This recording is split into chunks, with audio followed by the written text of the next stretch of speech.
കെ.എസ്.ആർ.ടി.സിക്ക് 102.62 കോടി രൂപ അനുവദിച്ച് ധനവകുപ്പ്. 72.62 കോടി പെൻഷൻ വിതരണത്തിനാണ്. കെ.എസ്.ആർ.ടി.സിക്ക് കഴിഞ്ഞ വർഷം മാത്രം സർക്കാർ 1612 കോടി രൂപ നൽകിയെന്ന് ധനമന്ത്രി കെ.എൻ. ബാലഗോപാൽ പറഞ്ഞു.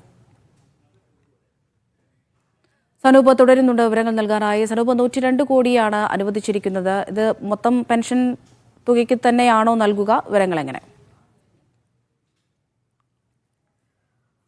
അമൃത, 102.62 കോടി രൂപയാണ് ഇപ്പോൾ ധനവകുപ്പ് കെ.എസ്.ആർ.ടി.സിക്ക് വേണ്ടി അനുവദിച്ചിട്ടുള്ളത്. അതിൽ 72.62 കോടി രൂപയും പെൻഷൻ വിതരണത്തിന് വേണ്ടിയാണ് നൽകിയിട്ടുള്ളത്. 30 കോടി രൂപ മറ്റാവശ്യങ്ങൾ, അതായത് കെ.എസ്.ആർ.ടി.സിയുടെ മറ്റാവശ്യങ്ങൾക്ക് വേണ്ടിയാണ് നൽകിയിട്ടുള്ളത്. നമുക്കറിയാം, കഴിഞ്ഞ മാസത്തെ ശമ്പളം ഈ മാസം 1-ാം തീയതി തന്നെ കെ.എസ്.ആർ.ടി.സിക്ക് നൽകാൻ കഴിഞ്ഞിരുന്നു. അത് വലിയ നേട്ടമായിട്ടാണ് സർക്കാർ കാണുന്നത്. 100 കോടി രൂപ ബാങ്കിൽ നിന്ന് ഓവർഡ്രാഫ്റ്റ് എടുത്താണ് വിതരണം ചെയ്തത്. അപ്പോൾ ഇതിൻ്റെ തിരിച്ചടവിന് വേണ്ടി ഈ 30 കോടി രൂപ കൂടിയാണ് സർക്കാർ നൽകിയിട്ടുള്ളത്. ഇതിനോടൊപ്പം ഇനി 20 കോടി രൂപ കൂടി സർക്കാർ അനുവദിക്കും. അങ്ങനെ മൊത്തം 50 കോടി രൂപയാണ് കെ.എസ്.ആർ.ടി.സിക്ക് ഈ കെ.എസ്.ആർ.ടി.സിയുടെ ശമ്പള വിതരണത്തിന് മാത്രമായിട്ട് സർക്കാർ നൽകുന്നത്. ബാക്കി തുകയാണ് ഈ പെൻഷന് വേണ്ടി നൽകിയിട്ടുള്ളത്. ഇതുവരെ ഈ വർഷം മാത്രം 1612 കോടി രൂപ കെ.എസ്.ആർ.ടി.സിക്ക് അനുവദിച്ചു എന്നാണ് ധനമന്ത്രി ഇപ്പോൾ വ്യക്തമാക്കിയിട്ടുള്ളത്.